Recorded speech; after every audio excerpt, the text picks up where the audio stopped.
Is that better? Does that fix that problem? Because my desktop and my input audio were doing... I was getting stuff from them at the same time.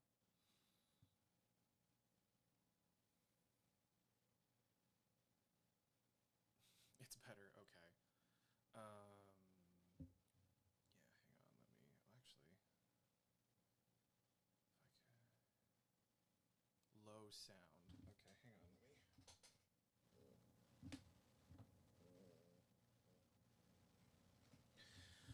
There's that. And then let me just move the mic closer. I was hoping it could just sit over there, but... Ooh. All right, is this better? Crazy echo has disappeared. Yeah, I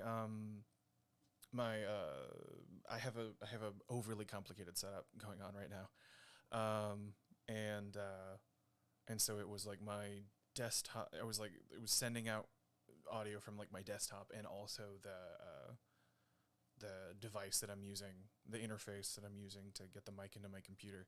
So it's just getting, you know, double-fisted audio goodness. Much better. Yay! It was Ghost City chatting. Yes, that's what it was. It was just the chorus. The gaggle of ghosts and furries that exist in that city. Okay. I'm going to wait probably until about 10 after, I think, before I really get into it. So I guess we can just... You guys can sit around and, I don't know, listen to me muse or whatever the hell it is I'm going to be doing. Gonna pull out my notes. See, what's frustrating in my end is that this setup, I don't know exactly what it is you're hearing because my headsets... what does my shirt say? Hang on, I'll step out. Okay, so it's... Do it tomorrow. Yeah. With Snoopy. Yeah, that's my normal attire is jeans, some sort of sarcastic graphic tee, and maybe flip-flops. Got to keep that California part of myself alive somehow. Yes, snooping. It is cute. I do love it. It's one of those like rare things where you go to Walmart and oh my god, they actually have a good shirt. I had one that I want to yeah, Snoopy. I have one that I'm trying to lose weight. I've actually started eating a majority plant-based diet, and I'm just navigating that right now because I've never eaten like that before. I've just kind of eaten garbage and whatnot. And so, coffee's supposed to prevent that. So, you know, I'm still trying to get used to that, but I'm trying to lose weight. And there's a shirt that I have that when I'm able to fit in it again, I'm going to be wearing it as much as I can. And it's just a picture of donkeys. There's like 4 different donkeys, and it's like drunk, smart, you know, wise, just like all these different, you know, like ass puns essentially.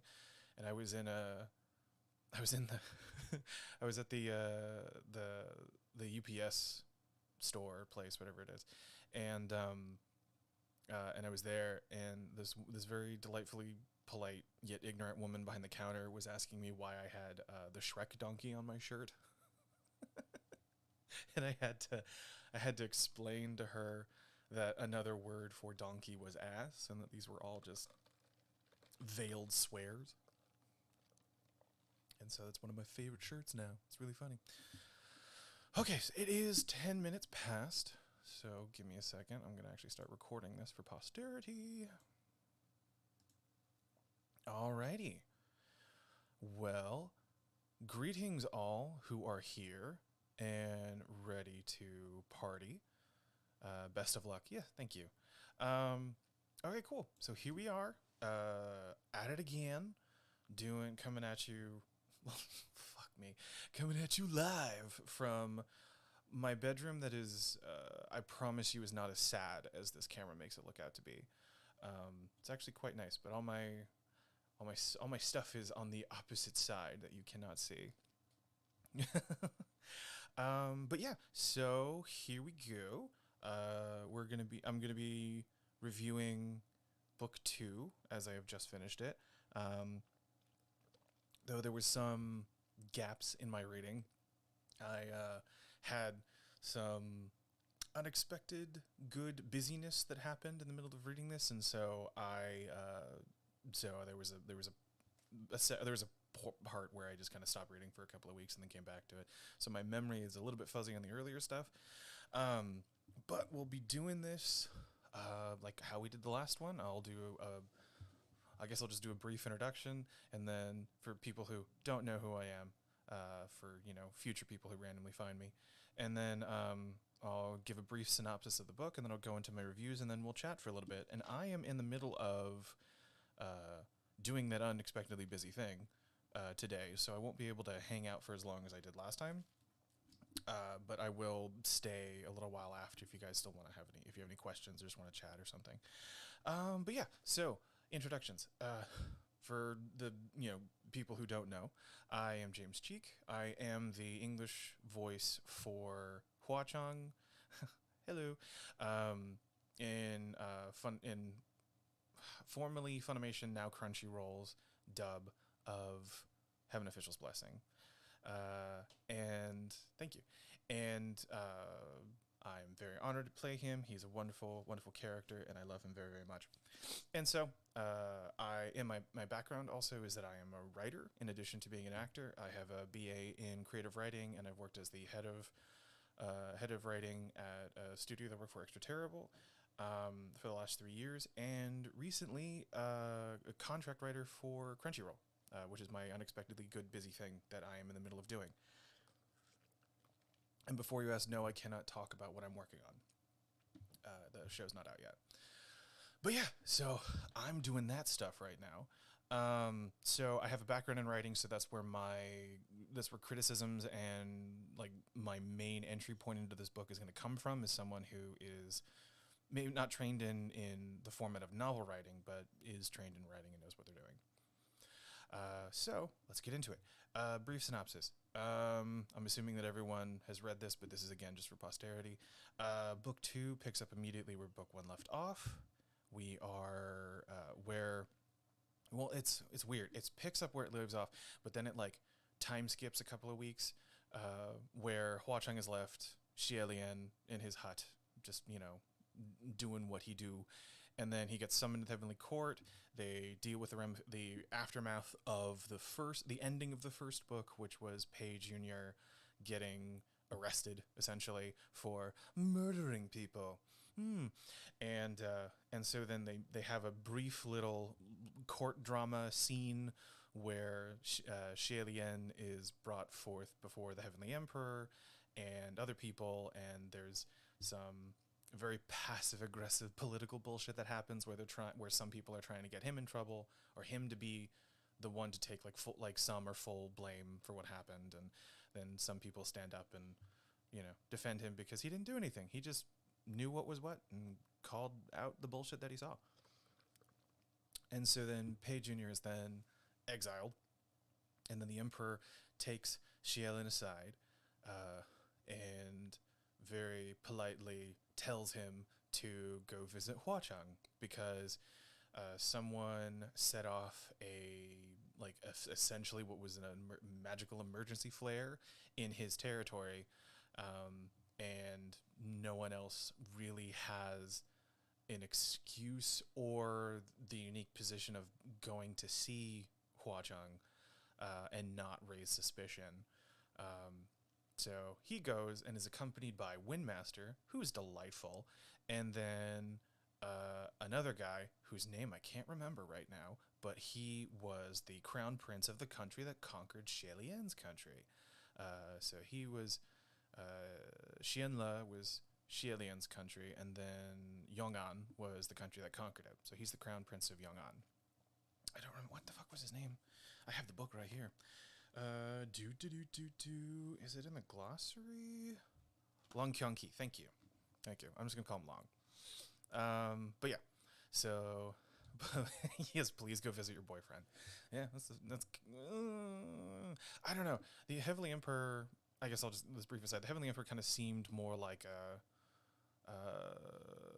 not a dad, like a daddy, I guess. But I don't think I don't think he wants to acknowledge that there's something there. I think he just wants to kind of thinks that Xielian is still his little precious little boy. At least at this point. Anyway, so then the three of them go to the Ghost City, which is which is ruled by Hua Cheng. Shenanigans ensue.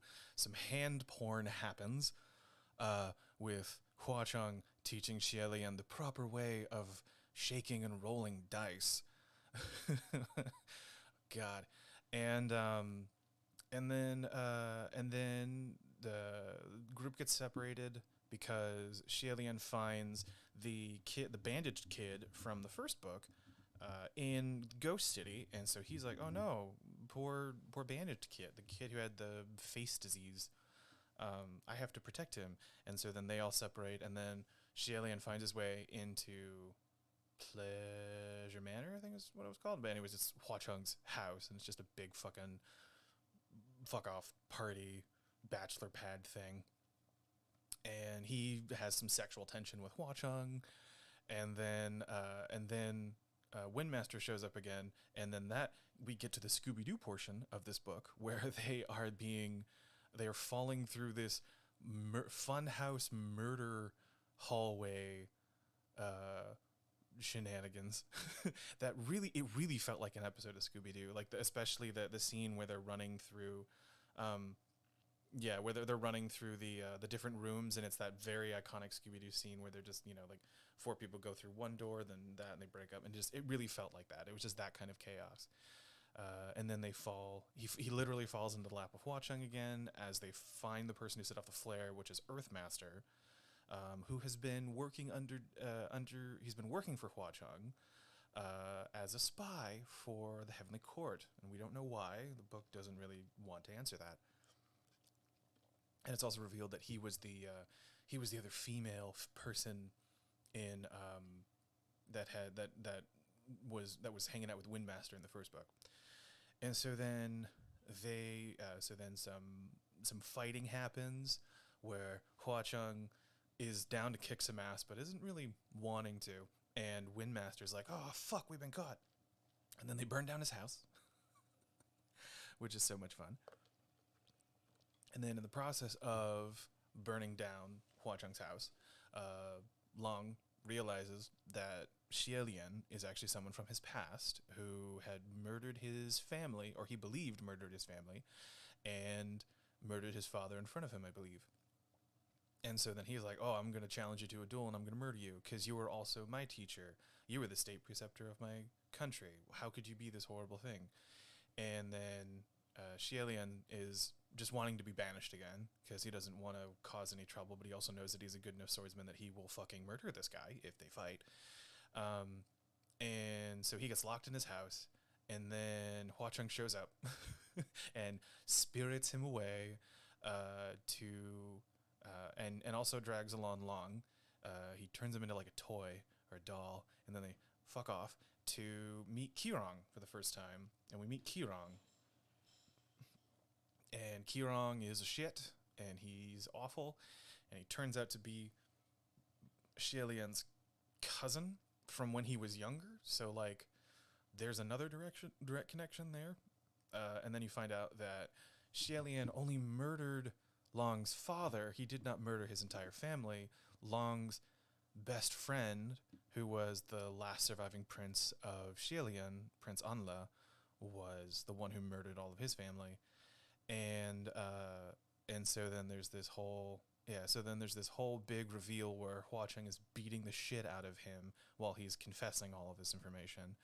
And then there's this big emotional moment, and Long is like, I don't know if I'm still mad at you, Xielian, but I am mad at Qirong, and I'm gonna go hunt him down and murder his face. So he fucks off, and then Hua Cheng and Xielian kind of have a moment where Xielian's like, you seem like you should be someone from my past, and Hua Cheng is like, "Please don't ask those questions, because I don't want you to know just yet." that I was that little boy that you saved. And then there's some awkward political maneuvering with the other heavenly officials when they show up to rescue Xielian, and then everything gets resolved. And so then Xielian is a sad boy, and he goes visits his mom's grave, and then he finds a random abandoned child in his mother's grave, and Qirong there who had desecrated it, and Qirong's just being a shit. And then they maybe fight, I don't know, and then flashback for whatever reason, and then we relive the prologue of the first book essentially, with in greater detail. And then it ends with, and then it's just a prologue. It's the story. Well, it's the story that is right before he leaves to go, like on a walkabout essentially, and then he shortly thereafter ascends to godhood. But we get introduced to baby Hua Cheng or Hong Hunter, and then we get to see Xielian as him being a prince and what kind of a prince he was. And we get to see Mu Ching and other attendant. Can't remember his name. Chat will remind me at some point. Just them when they were his attendants when they were younger, and not when they were also gods and all the emotions were complicated. And then, and that's the second book. Was this a good recap of the story? No. Fengxing, thank you. It was Mu Ching and Fengxing, and Mu Ching and Fengxian. But yeah, was this a good review, or was this a good recap? Probably not, but it is the one that I gave you, so you're just gonna deal with it. And on to my notes. I enjoyed the second book more than I enjoyed the first book, mainly because stuff happened, and it wasn't and there wasn't a bunch of stuff going on in the background that you didn't have information on, because like I'm aware of who Nanfeng and Fuyao are, that they are Mu Ching and Fengxian. But in the first book that's alluded to, and there's if there's enough information there where you can kind of make those connections, but it's not explicitly stated. So there's a lot of like interpersonal drama that's going on that doesn't have a lot of context, and so it just doesn't land. It doesn't feel important. It just sort of feels there. This one was more focused in what it was doing, it felt like.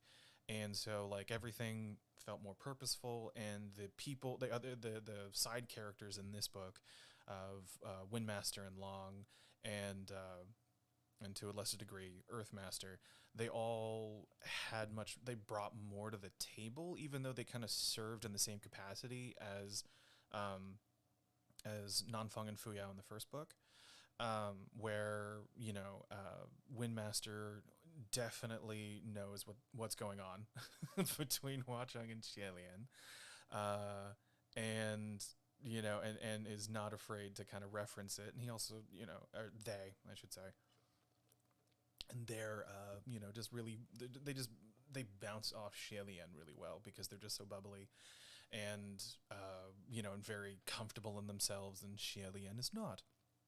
And then Long, well, he wasn't really there for the most part. He was just more of a functionary character. What still was good because he was a good foil to Windmaster, because while Windmaster is like an imp, very sort of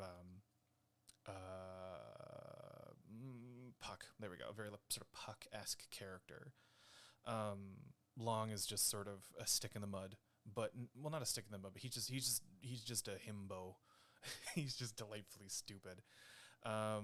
And so his ignorance and was a great foil to Windmaster and their insight. And then like I said, the Scooby-Doo moment was really fun, just running through Hua Cheng's house and just being connected to all those random fucking things and getting in over their heads, and burning down his house. Like, stuff happened, and there was a lot of great moments with Xielian and Hua Cheng. And then all of that momentum just stops when, as soon as they leave the ghost city, and and then it just becomes a like multi-chapter long confession, not even a conversation. So it's just this exposition dump while Kirong is getting the shit kicked out of him. And I was just like, why did this happen? This is the pacing. This was engaging, and then now it just, the pacing fucking just keeled over and died, and we deal with this, and then on top of that, like, it goes from this like this sort of grinding halt of momentum to then backpedaling, and then we get a flashback to something that it recontextualized that moment. So it wasn't like wasted or anything, but it was something that we'd already seen before, just now with greater detail. Um, and so it was, so like, this book felt like one step forward, two steps back for me. I still enjoyed it, still liked it. But it was she loves her flashbacks. Yeah, seems to be. But yeah, so there was just that. It was fun, and then it wasn't. Then it wasn't. It was never a slog because her writing is pretty easy to get through. Well, the beginning of the flashback was pretty hard to get through because it was again just the prologue, and there wasn't. We don't get any new insight or information until like the second chapter of the flashback. So that whole first bit is just, it feels like there's a lot of padding in this. It feels like, not padding. It just, there feels a lot of fluff. There feels a lot of uh, like rabbit holes and just like tangents that she went down that could have been tightened up or cut out.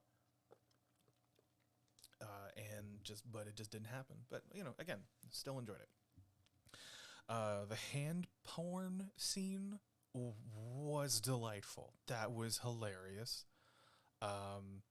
Where Hua Cheng is teaching him the proper technique of rolling dice, and just as an excuse to touch him, essentially. That I thought was so funny. Because now we're at a point where Xielian's kind of catching wise and realizing that Hua Cheng has something, like has some interest, uh, and so like it was just being kind of embarrassed, but also kind of oblivious, and that I just thought was delightful. And then Long in the background, just yelling and just sort of being made a fool of the whole time. That whole scene was just really funny. And then and then the meat bun, the meat bun moment where he fucking locks eyes and takes a bite out of it like it's a fucking juicy peach. And I just was like, I was like, oh, I know what he's thinking about when he's munching on that bun. And I just thought that I think it was at work when I read it, because I no longer have a day job per se.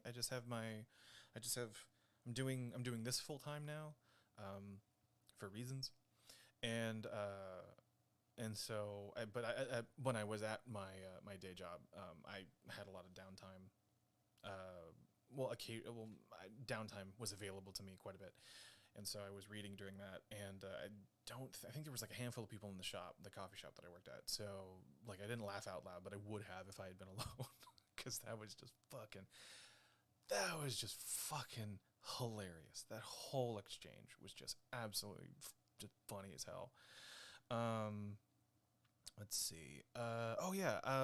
In the first book, I made the point that the contemporary slang was really jarring, and that it really took me out of the book because it was a period piece, even though it's fantasy. It's a period fantasy, and just hearing English speaking colloquialisms, in especially like of a very specific era of like American.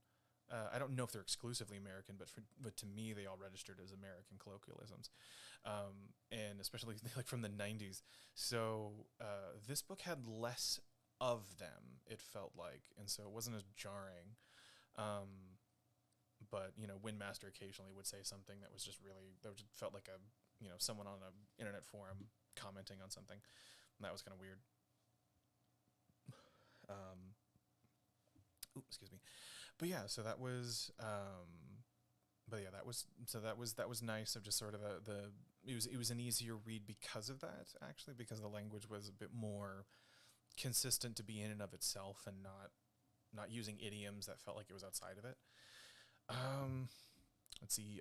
Ghost City is just Las Vegas. That is, it is just Las Vegas. Even like they had like the bright signs, and I immediately, like when I was reading it, like I could hear like the hum of neon while they were describing like the buildings and stuff like that. I was like, yeah, this is just fucking Vegas for ancient China, which is great. Um, and then I love that Windmaster knows exactly what's going on, and references their relationship multiple times between Hua Cheng and Xie Lian. He knows precisely what is going on, and I'm here for it. It's delightful. Let's see. Oh yeah, here's a fun story. So when we were recording episode, what is, when does Earthmaster show up? I think it's like episode 10 or 11 of the show. Um, Wind, the friend who knows master. Yes, that is exactly what it is. But yeah, and yes, and thank you, Nano, for the kind words of me moving up. That's very nice. But in the booth, we were that scene where or where Hua Cheng sees Earthmaster in his female form, and instantly knows what's going on, like makes the connection there, and there was just a reaction that I had to do, and we kind of had this moment where like I was giving this sort of like knowing, like, ooh, kind of a thing, and I think that's what ended up in the show, but we had a brief conversation where we really didn't know what he was doing in that moment, because I had a vague idea that that was one of the elemental masters, because I think I had read something in a wiki saying that they were like friends or some shit like that, or that scene, that's what it was, but just nobody knew really for because I thought it was Watermaster. I didn't think it was Earthmaster. But yeah, so we had this moment in the booth where we weren't really sure what the fuck was going on, but Hua Cheng knew. So Hua Cheng knew, but no one else did. And so I think we just ended up just going with a more knowing, kind of like knowing stare noise of just, oh. But that was just a fun little thing when that got revealed in the books. I was like, oh, okay, that's why that scene happened. And so would have liked if the second book had been out so we knew that in the booth.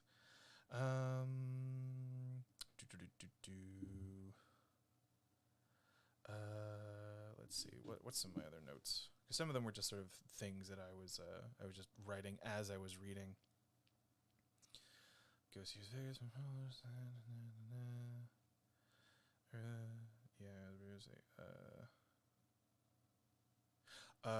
Let's see. Oh god, there was some. Hua Cheng had some great lines in this actually. I think it was I quoted it as page 155, where it's like, are the heavenly officials so pathetically poor that once they see gold they can't let it go? that was such a great burn. Everyone has too many names. There are too many names for every character in this book. Windmaster has like 8, and I don't remember any of them other than Windmaster. I vaguely remember the shape of his name, of his like name that everyone calls him, but yeah, I don't know. It's just, everyone's just got too many names and they're not even just like titles. They're just names, and then other names that you can call them if you want to reference a certain part of their history. It's not like it's not like Hua Cheng, where Hua Cheng's a name. People assume that it's a made up name. They don't really know his full name. But then there's, Crimson Rain Sought Flower, which is his moniker. And then there's, like all these different titles that he has, but his name is Hua Cheng. Whereas like, everyone else has fucking 6 names, and they're all just names. And I understand it's a cultural thing, but it was hard to keep track, especially when in the book they would reference the character by the multiple names in the same page. I was thankfully context was clear enough to where they knew where I knew who they were talking about, but it was just like shit. There's so many fucking names. And then oh yeah, I was the twist of Xie Lian not actually murdering the royal family, only murdering the king to prevent more bloodshed. I was really upset with that twist because I was really looking forward to Xie Lian having committed a red wedding. I thought that would have been really, really interesting. Uh, I I thought that that was like a really, especially um, because in the first book he talked about how anyone who had achieved godhood had massacred some amount of people in their life, and that it was complete, especially if they were martial gods, and so or that it was common that they had massacred somebody, or they'd massacred a village, or they'd massacred a people or something, and so then and so then I was like, oh man, is this one of his things that he did to ascend, was murdering the royal family for his second time, and I was really excited to learn about that, and then to find out that no, he was just a person in the court. He was just the preceptor. He wasn't he didn't, and then he murdered the one guy just to kind of keep things from getting worse, which I felt was sort of like a middle ground answer where he's not exactly exonerated. He's still a murderer, but there was a good reason for it, and so it felt a little like he was Santa Claus, like a sort of, his image was polished up a little bit more, so it was a bit safer. Where I thought it would have been more interesting had he actually been the one responsible for murdering the family. I was also very disappointed in finding out that Qirong was his cousin and not Prince Anle.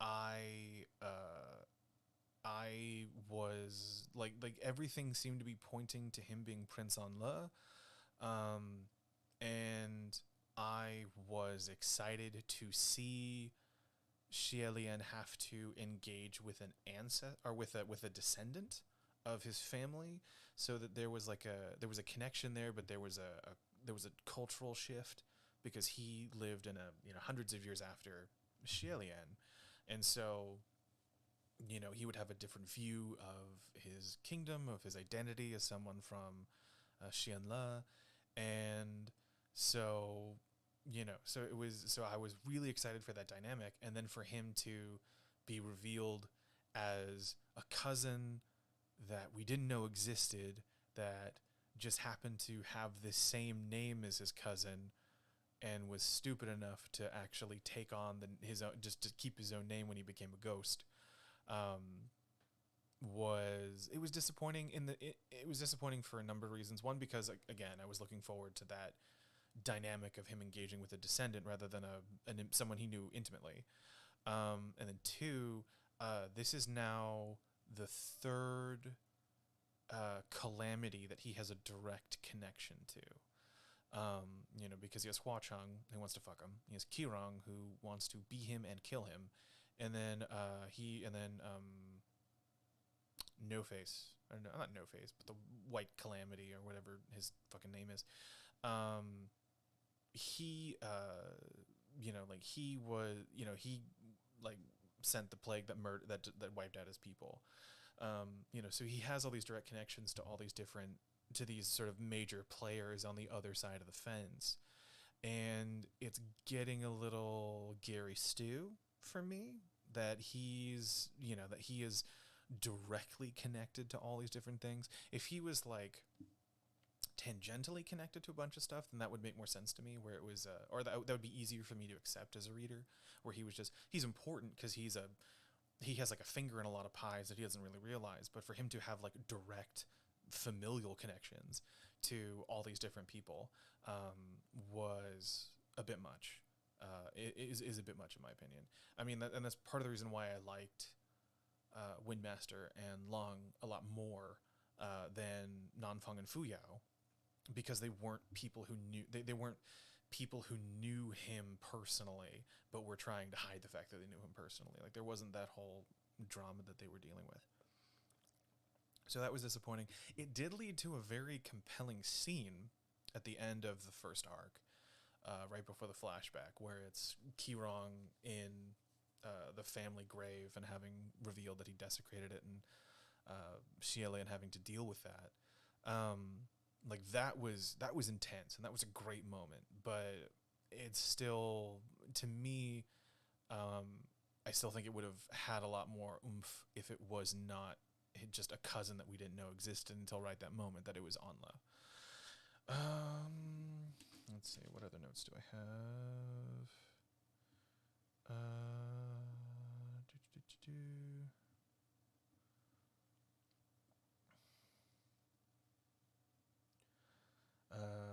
Yeah, there was just some quotes that I liked. And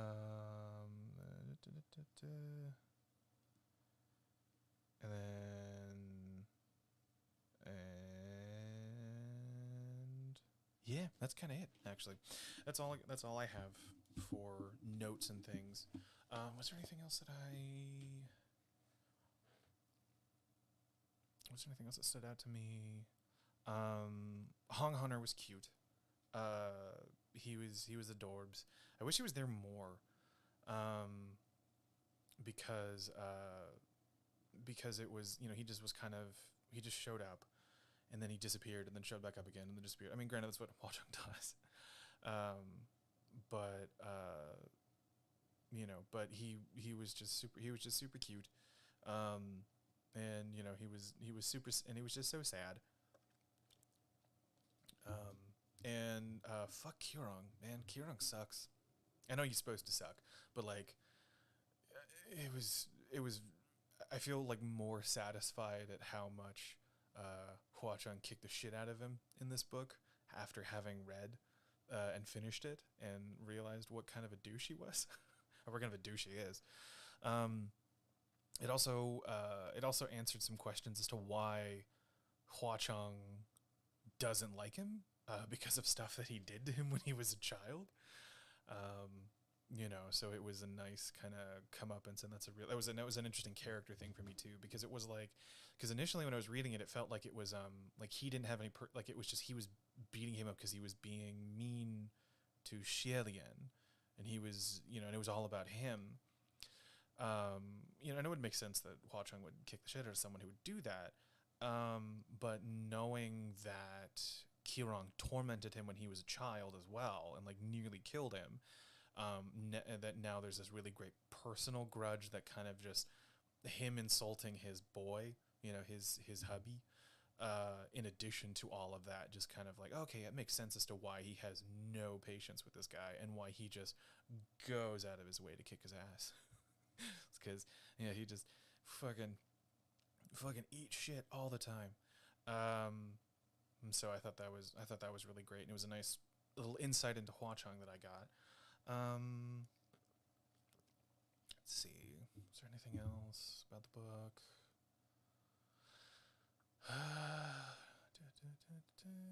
Oh, there was a moment where Xielian talked about how when he was younger, how he felt,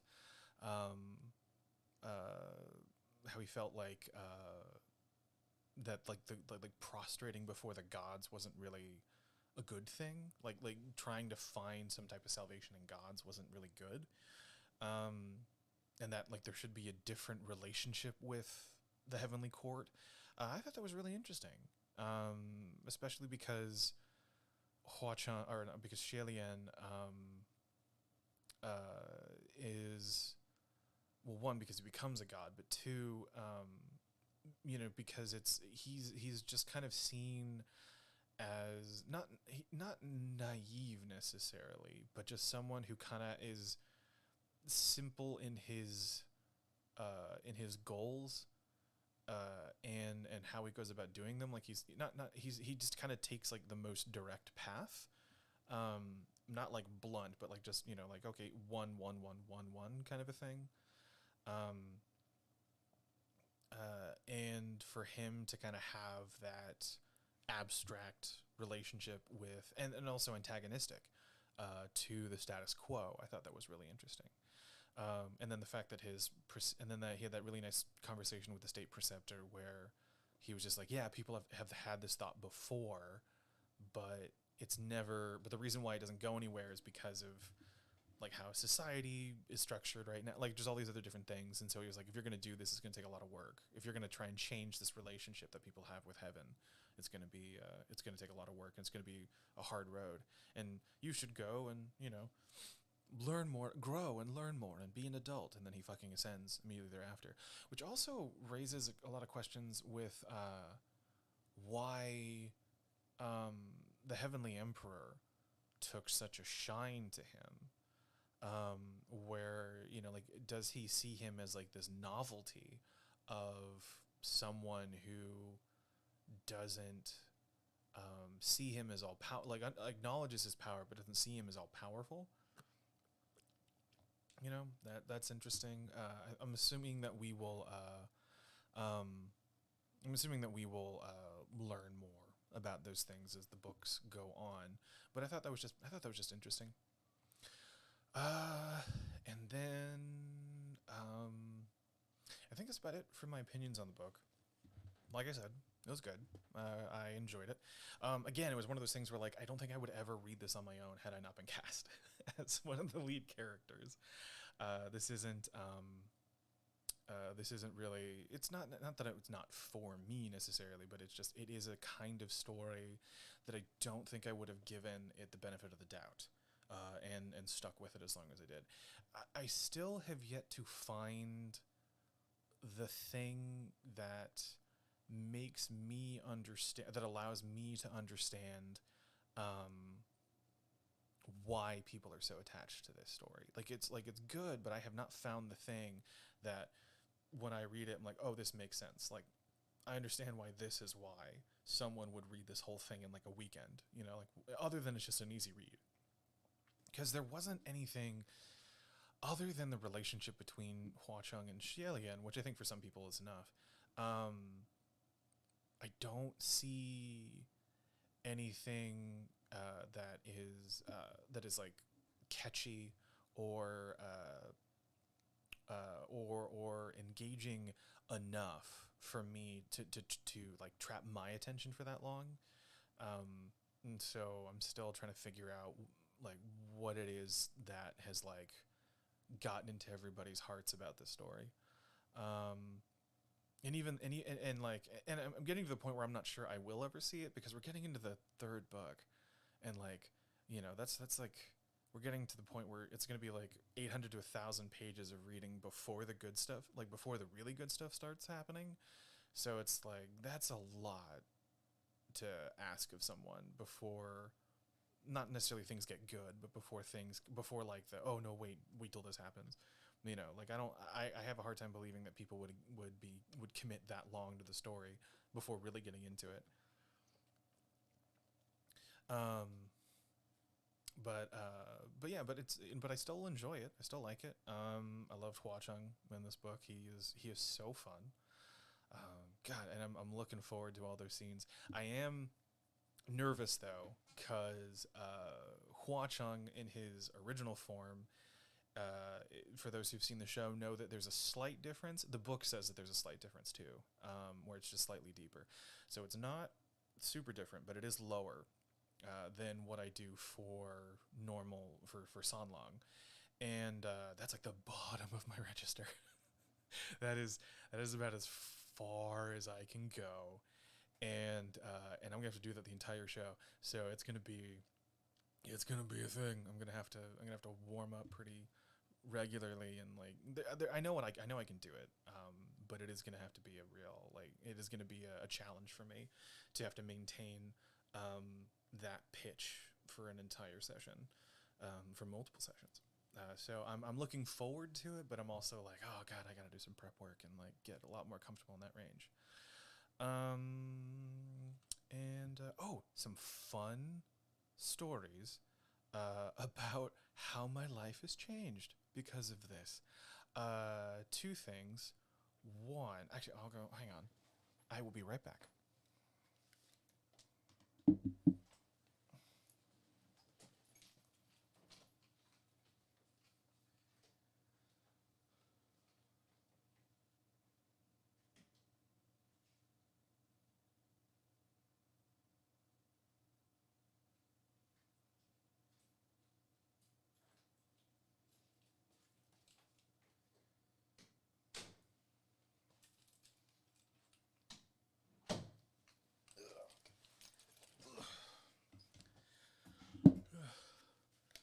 guys get to check out my chunky ass.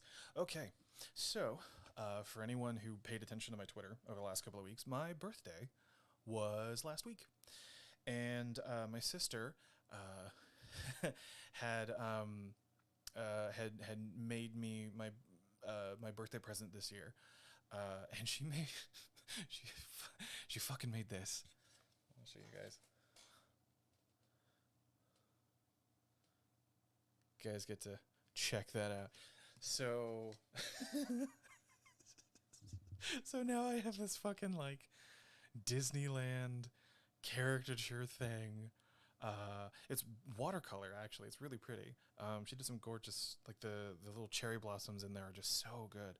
And I love my sister dearly, but just wasn't expecting that.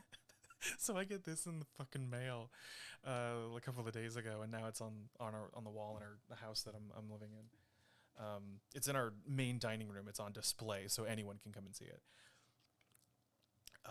But yeah, so I have that now.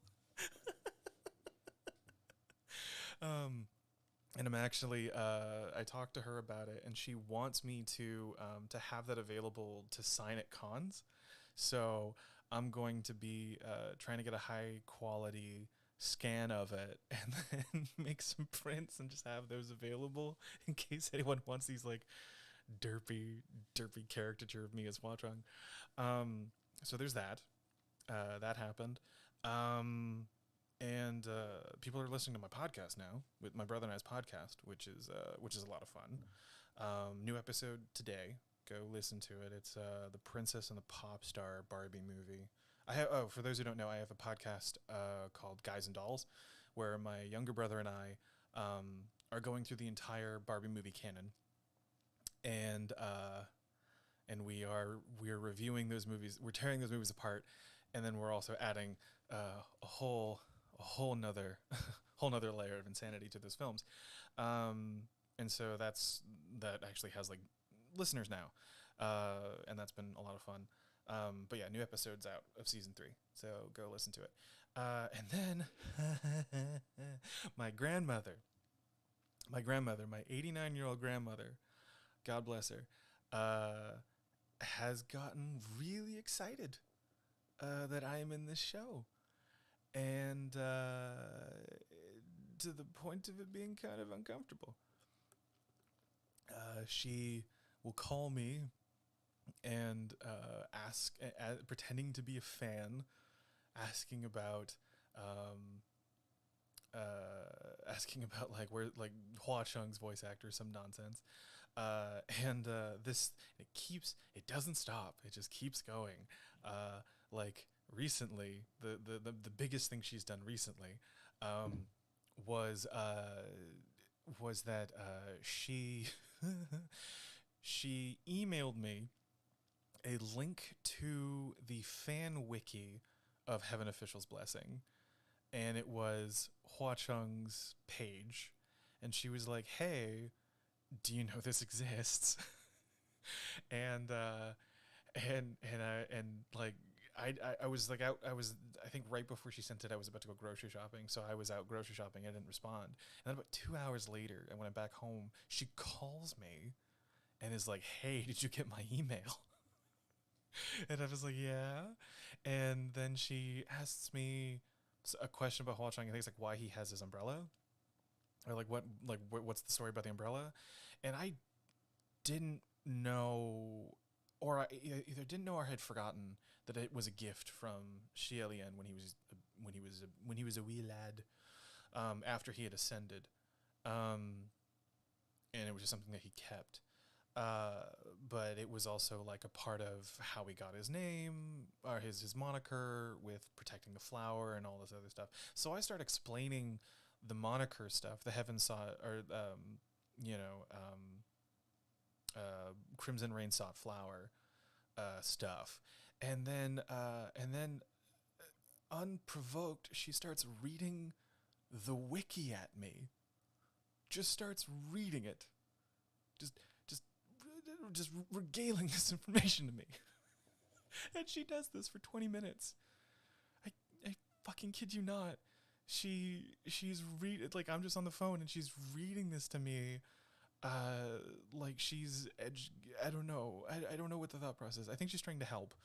Um, and she's very invested in this, and it was so hard because God bless her, she can't pronounce the names. She's working on it. She actually called me up randomly the other day, and because she used to say she kept mishearing Hua Cheng as watch on, and is she one of us? No, unfortunately, no. Actually, she's not. She can't read the books. She's not a.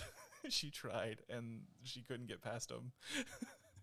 Like I sent her the only two I have signed two pieces of Heaven Official Blessings merch so far, and that has been two copies of book one that I sent to my mother and I sent to my grandparents, um, and so she has the book.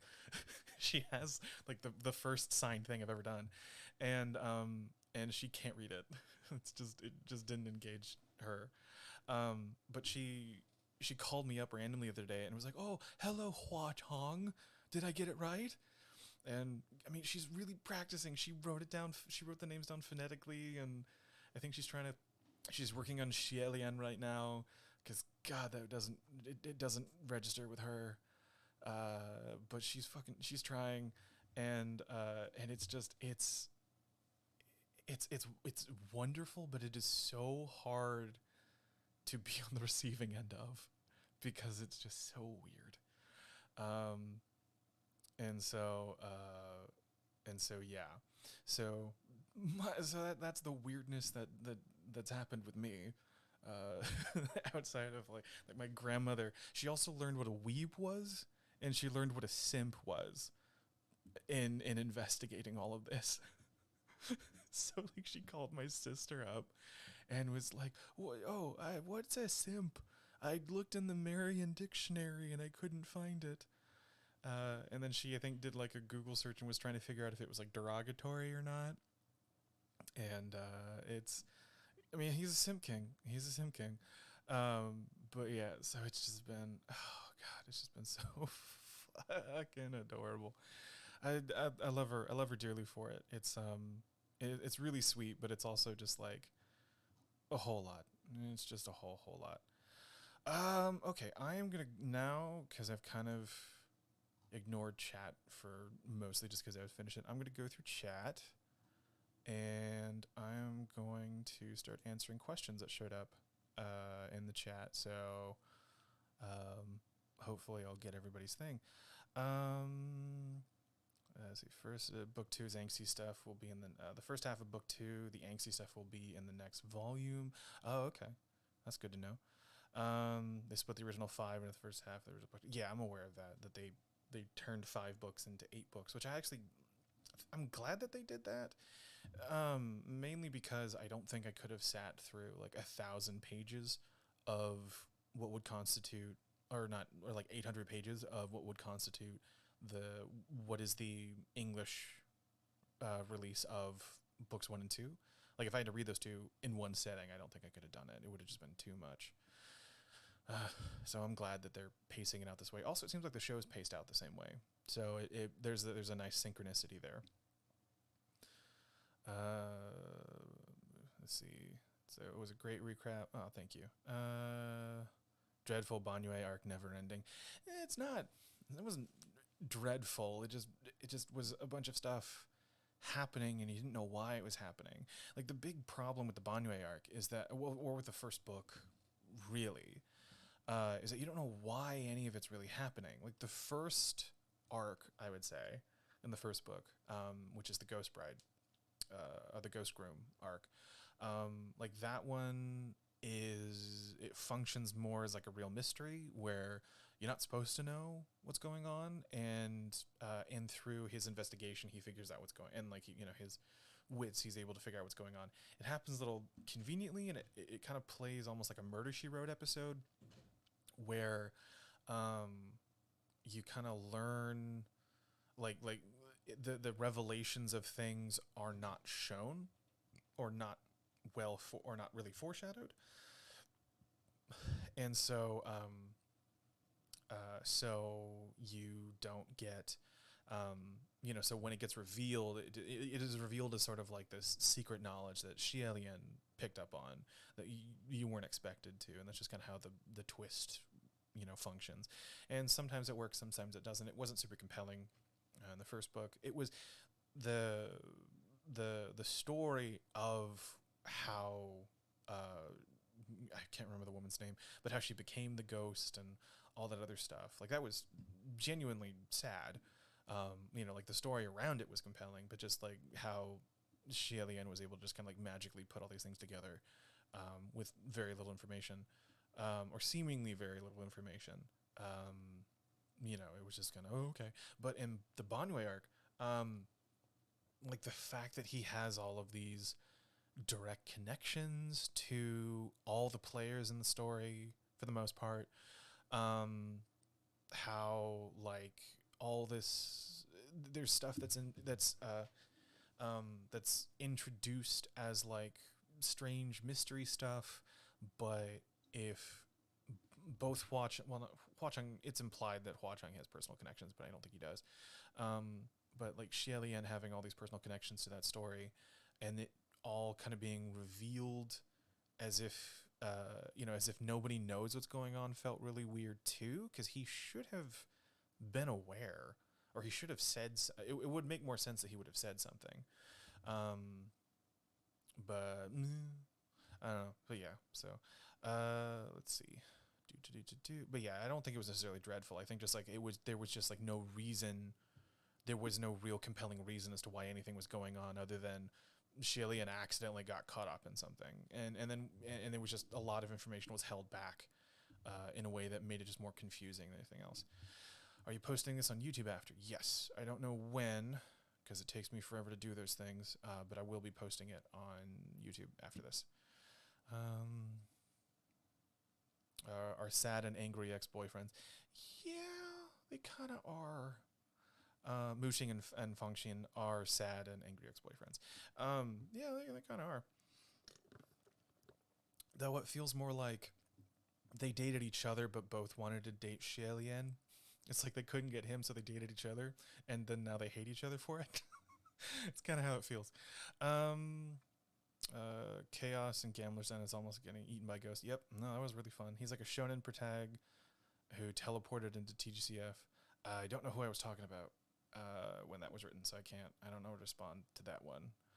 Are you talking about Long? Yeah, Long is very shonen. Like he is that kind of like dumb, dumb good guy protagonist in that shonen. Happen. That's in a lot of shonen.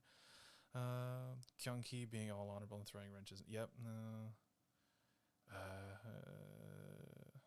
He doesn't return to almost the end of the... Longkey doesn't return to almost the very end. Oh, that's kind of sad. He was really... I thought he was an interesting foil for... his personality-wise, I don't think he was that compelling. But his status as another crown prince, who was the crown prince of the nation that conquered Xie Lian's people, that's really interesting. And I think that would there'd be some interesting tension there. Although they seem to like get over themselves pretty quickly, so it may not have played out if he was around. But yeah, it's kind of sad that he doesn't really come back till the very end. Gambler's Den, proper technique, had me blushing. Yeah.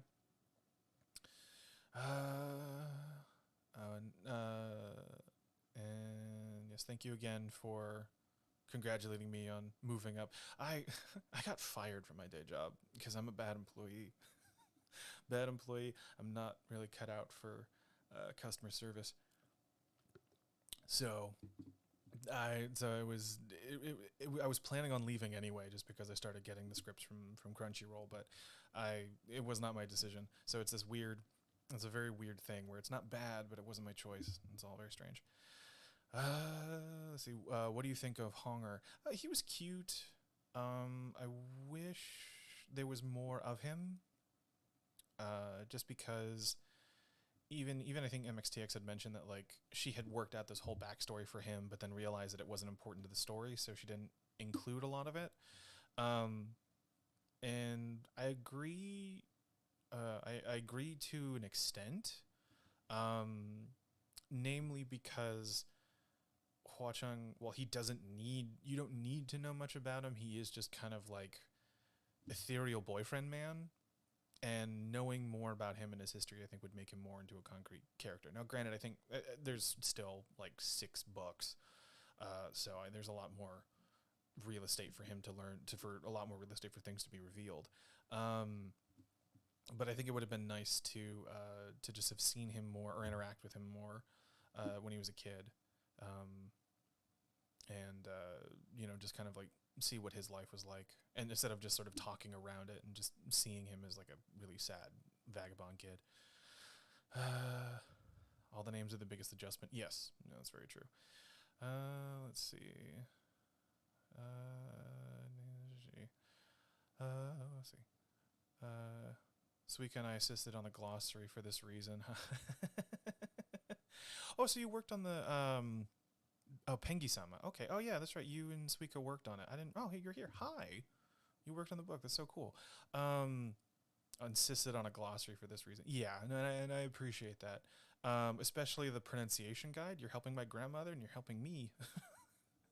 I don't think I really figured out a comfortable way for me to say Xielian until after reading the pronunciation guide, because I had listened to Tai and his stuff, and I had listened to the and that, but it was, my brain was I don't remember if I said this before or here anyway, but my brain, when I was initially, I couldn't disconnect Xielian from the name Shelly Ann. Like my brain kept trying to autocorrect it to that, and so like the more I practiced, the more it was becoming closer and closer to that name, and I knew I was just like, no, I'm not gonna fuck this up. So I stopped saying it for a while, except if when I was in the booth, and then the first book came out and I was reading the glossary and I saw the phonetic spelling, and I was like, oh, okay, so there is a kind of there's sort of a dip there, and so then I knew how to make it different, distinct enough for my brain to not want to autocorrect to Shelly Ann. Hang on a second. Thank you. I just got a letter. I just got a letter. I just got a letter. I will read it later. Those 90s kids, you know what I'm talking about. Okay. But yeah, so that's really cool. You're here. And I do appreciate the glossary. MDZS has multiple names. Hell yeah. He killed his last bloodline. That's true. I think that's more of like talking about Xielian murdering, like killing the king is still like this horrific thing. It wasn't nothing, but I think that the bloodline stuff, I think would hit me more if I had a better understanding of Chinese culture and the importance of bloodlines, how important they are. Because I understand intellectually that they are, but I don't have an emotional like touchstone for that kind of an idea, or that kind of a drama. And so while I understand that it's a big deal, it doesn't resonate with me. So even though that is not a small thing that he did, it didn't hit me as hard or it wasn't as compelling to me as if he had actually just murdered the whole fucking family. And so that's why I was a little bit disappointed with that. Let's see. Because it felt like everyone was sort of like, no one would be that dumb to have their ghost name their actual name. Yeah, no, that's definitely. I thought it was funny, like the fact that Kirong is just that big of a dumbass. Like he is just the Dunning-Kruger effect, in given form. Just like fucking 1% rich privilege, semi-immortal nonsense. But I still stand by. I have been told by people that the connection there takes on more meaning later. But currently I'm disappointed that it was not Prince Anla. That Prince Anla was just sort of like a character that's talked about. We don't actually meet him. Let's see. Oh, Kirong would have been even scarier if he was someone who was obsessed with Xie Lian, to the same degree, but not directly related. Like a historical stalker. Yeah, that would have been. Yeah, that's kind of why I liked Anla, because Anla could definitely have. I mean, even though Kirong has a sort of warped view, like a, like he worships Xie Lian, his cousin, um, but he, but but like I think it would have played better if he wasn't directly related to him. Looking for questions. Feel like we won't be. Yeah, finding reserve. I like the foreshadow when he says in book 1 that he hates Kirong because I can't stand his face, and you find out that Kirong has a strong resemblance to Xie Lian. I didn't catch that. I didn't put that together, but yeah, that's true. And it would make more sense that he would like want to kick the shit out of him. I don't know if that was something that he put on, or because in the flashback it doesn't make that connection that he looks like Xie Lian. So I assumed. So in reading that, I kind of assumed that he was distinct from Xie Lian, that he looked differently. But I don't know. It could be. It could have been just the same person. It'd be really fucking funny if Howard plays both characters. Just has to do both things. I personally have my own headcanon for who would play Kirong. I don't know if he'll be right for it, depending on the voice, the vocal print that they choose for the character in the original dub in the Mandarin. But there is an actor I have in mind that I think would be really funny. Or really good, I should say. Funny and good. Which makes me love feel more larger than life. I like it because it's novel to me. There's a lot of mysteries, lots of world building I want to know and appreciate. Not seeing tropes I recognize. No, that's true. That's fair. This is Anton Sweetie's. Says personally, I like it because it's novel to me. Talking about why they appreciate the book. There's a lot of mysteries, a lot of world building I want to know, and I appreciate like not seeing tropes I recognize, and I get that. It's not enough for me to like want to devour the book, but I understand the appeal of reading a story and not knowing any of the twists and turns because you're not well versed in that kind of cultural storytelling. And so everything feels just kind of like, novel, like new and novel and stuff. Looking for questions. Just slowly pitch it up so slow that people won't notice. I can't get away with that. That would drive me nuts. I'd feel like I'd be cheating. Talking about having to do a super low voice for real form Hua Cheng. Happy birthday, thank you.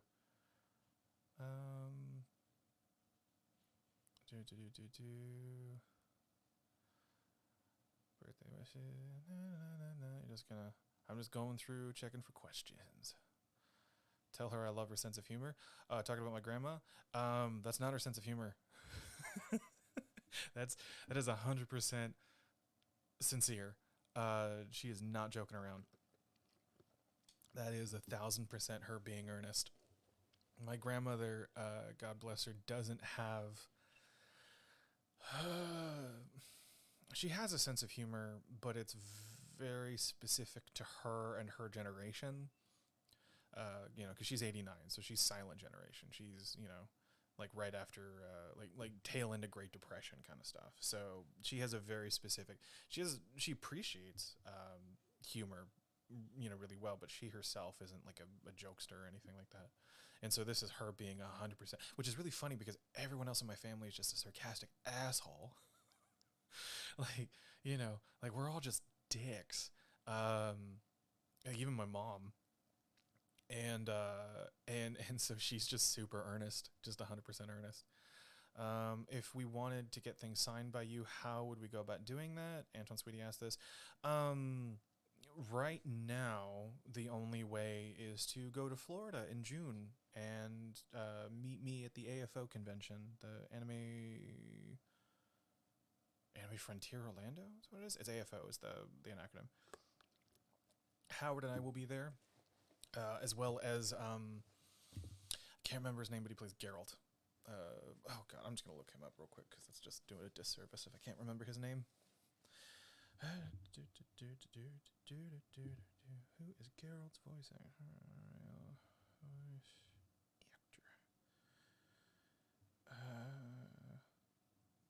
Doug Cockle. Yeah, Doug is gonna be there too, and I'm really excited because I fucking love The Witcher.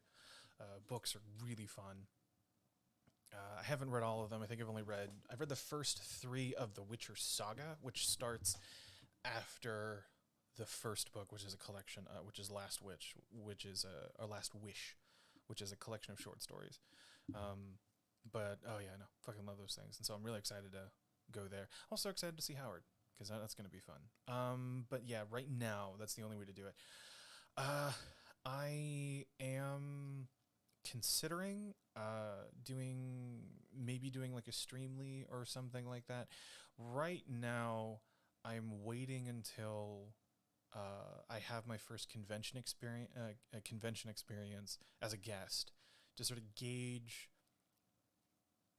interest in how many people want something signed by me, or like, or prints or whatever. Um, and seeing if that would be something that I would want to open up, and like, like that, would that be a good sort of business decision for me? Because I can't, I think I may have mentioned this last time, but I truly don't know the scope of this show and this fan base, because it is so spread out. Like, it is just all over the world. And it's also super niche. Like, it feels like how anime felt in the late 90s, where it still wasn't mainstream, but it had latched on to like a specific connection of internet culture. And so you would find these, like, 80s and 90s, you would find these like alcoves of weebs who'd found each other, and they were the weird anime nerds. And there were still a lot of misconceptions about anime. Like, most people just thought it was like either porn or something. And so with Donghua, like, there is this misconception amongst anime, I guess, people, like, that it's bad. That like it looks bad, or the stories are bad or something like that. And to be fair, there's a lot of Donghua out there that are just kind of like, kind of like looking at him side-eyed, going like, who greenlit this? But that's the same with anything. It's the same with anime. Like, it's like the 80-20 principle, where like 80% of anything is garbage, and it's the 20% of something that lasts. And so this transcends that, I believe, that the show is just so beautiful and so good, and the books are really great. And now we're getting all these different versions of the same story.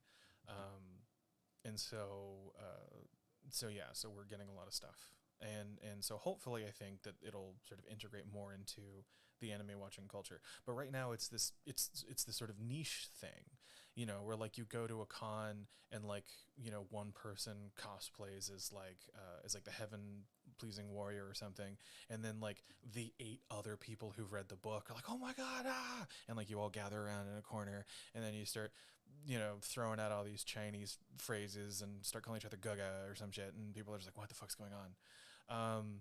Like, that was very like anime culture in like the 80s and 90s.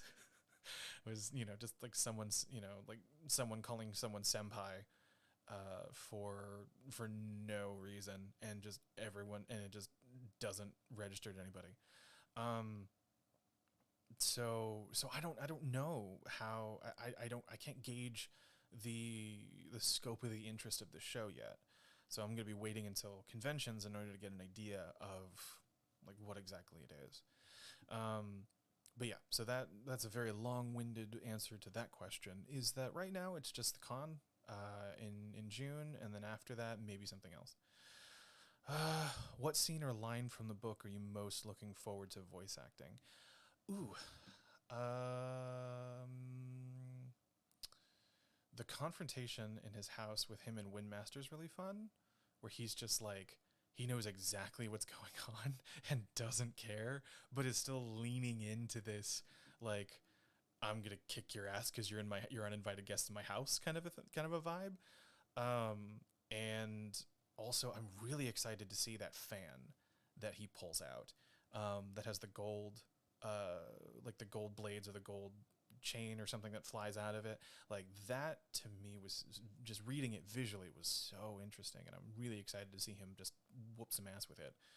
So I'm looking forward to that scene. And then the line of just like I don't know how it's going to be translated in the show, but just the line of just like our heavenly officials so fucking poor that they just leap at the that they just leap at the chance of seeing anything gold. I think that thing is going to be really fun. I think there's going to be a lot of really fun moments in that scene specifically, but the whole Gambler Ghost City arc I think is going to be fun. Especially when Xie Lian and Hua Cheng are together. Did your perspective on the story changed after reading the novel? No, not really.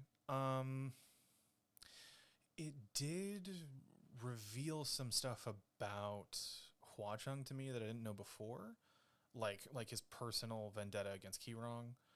Um, and it revealed a lot more about Xie Lian, which it should.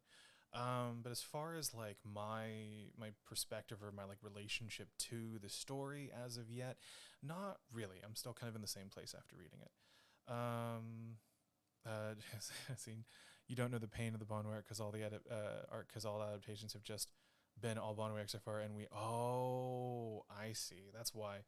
No was like was replying to the Bonway thing.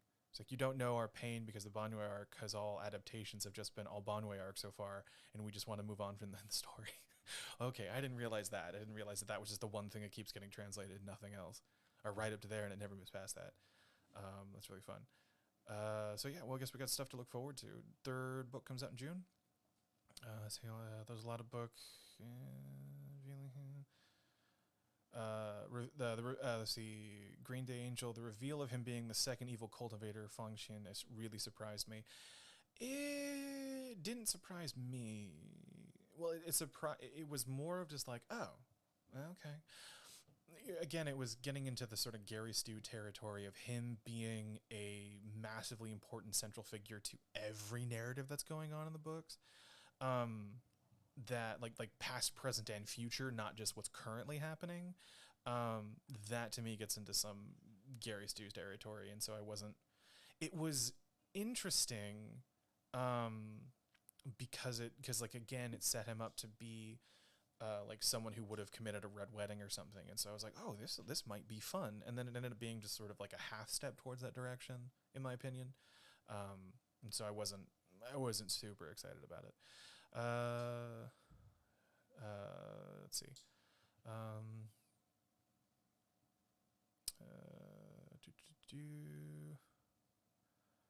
I'm skipping class to watch this. Oh God. Hope you're okay. I'm too far from Florida to go to the con. I'm too far from Florida to go to the con. They're having to fly me out. So I mean, I just got lucky. But yeah, I will. It's not going to be the only con I go to. That's for sure. But I need to do more things to make myself more visible to other conventions. But that's not going to be the last thing that I go to. And again, like I said, there's maybe other things down the line that'll make it available for me to sign stuff. Let's see. Extremely large presence. Okay, here we go. Pengi says, I can confirm that Don May, particularly MSC, has an extremely large presence at conventions. There's a reason we got on the New York Times list 4 times so far. Oh, 4 times? Did the second volume of one of the 3 Don May make it on there again? I mean, that's exciting. But yeah, okay, but that's good to know. Let's see. Drifting between worlds. Reading stuff. You can hear my roommates in the background opening and closing doors.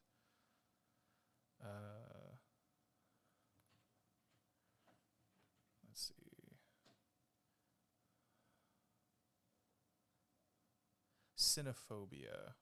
I don't know what that. I've not seen that word before. Hang on. Can I Google it? No, well, no. I had to move my keyboard. Hang on, I got to get my phone out. Not xenophobia. That's a different kind of phobia. Oh, anti-Chinese sense. Oh, okay. Yeah, that is a. I can only speak on an American perspective, and like American South perspective, I should say, because that's where I'm at. But yeah, it does seem to be the case. And there does seem to be a lot of like misconceptions about China and Chinese culture, especially when it comes to how it is integrated or how it plays into American culture. You know, because like people, I think a lot of people are complaining about like how Hollywood was catering to China because the burgeoning Chinese middle class was this huge, for a while, was just this huge new market, and that there was a bunch of stuff in movies that felt like it was specifically catering to that market and not to us. And it felt, you know, and I think a lot of people kind of felt like an old enemy was getting all the attention, you know, because I think a lot of, other than just, you know, racism, I think a lot of the sort of Chinese anti-Chinese sentiment when it comes to media, at the very least, still comes from a lot of like anti-communist propaganda stuff that, you know, is from like the Cold War. That's just a guess on my part. I am not well versed in that conversation, and I am certainly not an expert on the subject. So, you know, take what I say with a grain of salt. But that seems to be the case, where there just seems to be this sort of prevailing assumption that anything from China nowadays, anyway, is some type of like, you know, counter to American values, communist approved nonsense or something like that, or just that it's not good, which is not true. And also, it seems like there does seem to be from what the more I've only looked a little bit into it, but there does seem to be some genuine contention between like the Chinese, the powers that be in China, and the people making stuff in China. So yeah, hoping that shifts with time. Me too. I hope that shifts, because good stories are good stories, and people should just be able to read them.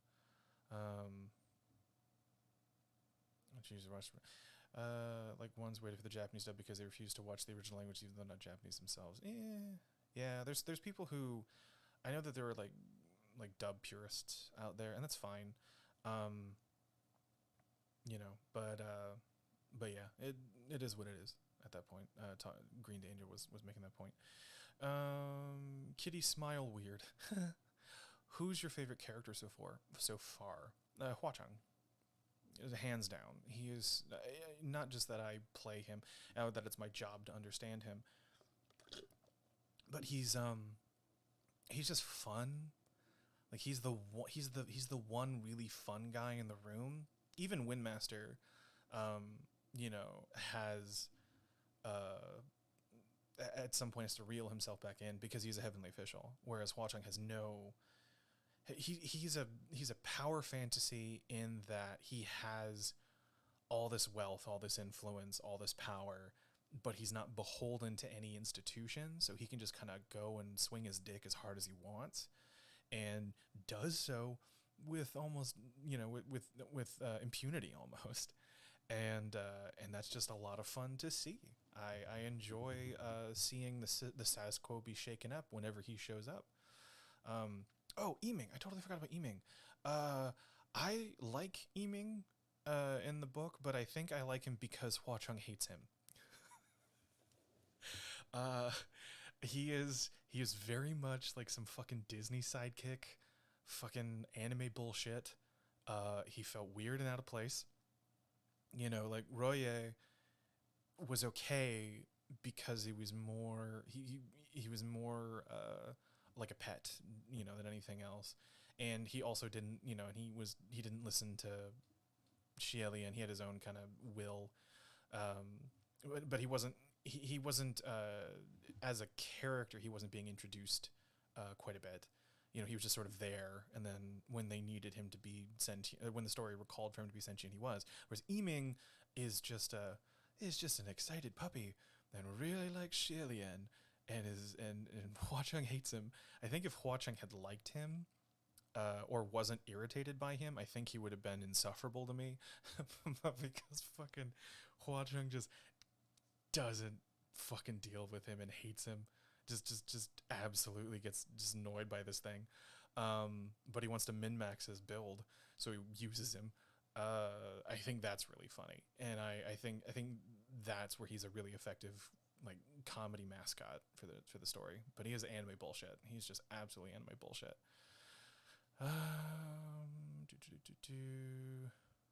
Let's see if it helps.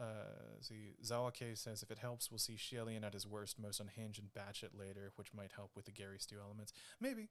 It depends on how that's handled. One day I will go to America just to attend a con for you. Well, that's really sweet. Hopefully at some point I can. Well, to go to a con outside the U.S. requires a level of visibility that I do not have and takes years to acquire, even if you are part of like major franchises. So I don't think I'll be leaving. I don't think I'll be invited outside of the States, you know, of any time soon. But I hope so, and I would like to see people who are all over the world who appreciate this, because it's really cool that people all over the world appreciate this. Debut number 5. Oh wow, the second volume was number 5. That's so cool. Let's see. Red Tie says, you think Hua Cheng personality has changed compared to Honger, or he seems kind of the same? I see him as a logical extension of Honger. You know, I think that like Hua Cheng as he is now makes sense that he started out as that kid, and that he like grew into this sort of self-made badass as a response to the kind of bullshit that he went through as a kid. It also explains why he so very easily is thrown off his game with Xilian, you know, because I've mentioned this before, but like he just, when he's around him, he is that kid again. Like, you know, he is that vulnerable little kid again. And I think I think something about Hua Cheng is that I think he likes that, but he's not comfortable with it. So I look forward to him becoming more comfortable with being vulnerable with Xilian, or sitting in that vulnerability. Because even in his interactions with Xilian at this point, he's very much in control. He's very much, you know, has power. But when, you know, Xilian does something that is unexpected to him, and then it just completely destroys his confidence, and he just freaks out.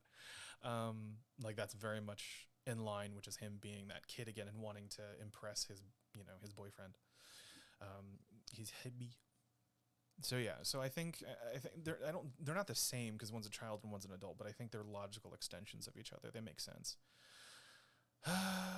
Let's see, Sapingi-sama. So if you're going to cons expecting Amsterdam to be obscure, it's definitely not the case, at least on East Coast cons. Okay, well that's good to know, especially in Florida. Let's see, Kitty Spywold asked, was there anything that made more sense after reading the novel? There wasn't anything that really was answered from questions that were raised in the first book. So no. Other than I think I mentioned that like I understand more why Hua Cheng hates Kirong. That makes more sense to me, like why he just has a really personal vendetta against this guy. And also why he doesn't just outright murder him. Because that's the other thing, is that like if someone hated him that much, or if he hated someone that much, it would make more sense that he just would kill them. But if he is if Xilian's family, then he's not going to. because he's his family. He doesn't want to hurt Xielian. So it makes sense as to why he would beat the shit out of him, but not actually kill him.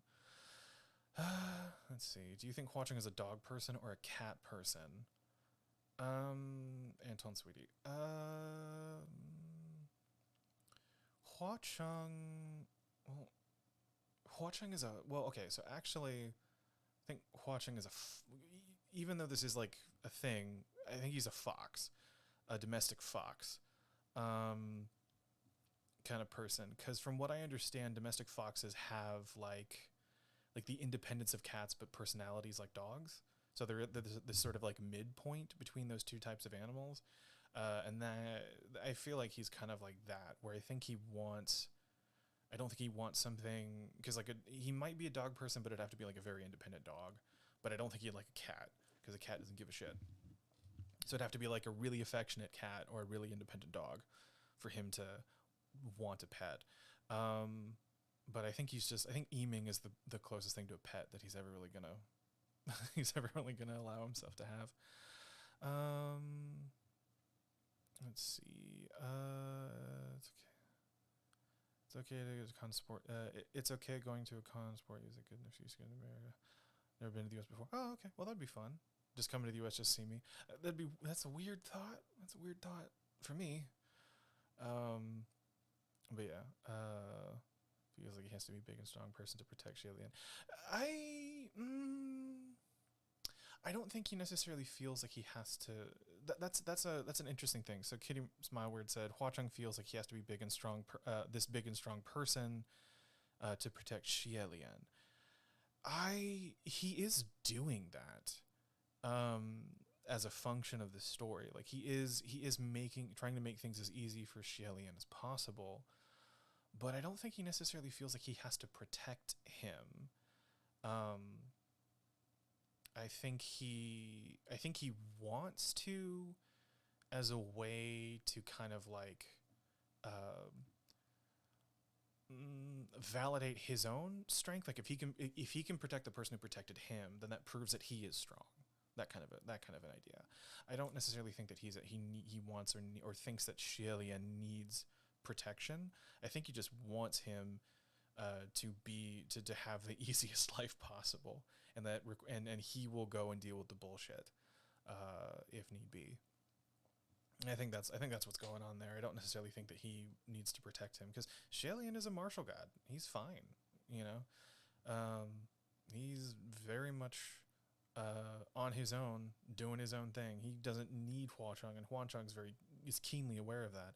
I actually don't think that Xielian would be interested, or Hua Cheng would be interested in Xielian if he felt like he needed to protect him, because that's a dependency that I think would kind of turn him off. I think what appeals to him is the fact that that Xielian doesn't need him. And so he can kind of like get in there and be important, but not feel like he's tied down to anything. So I did enjoy seeing how upset Hua Cheng was after the fire.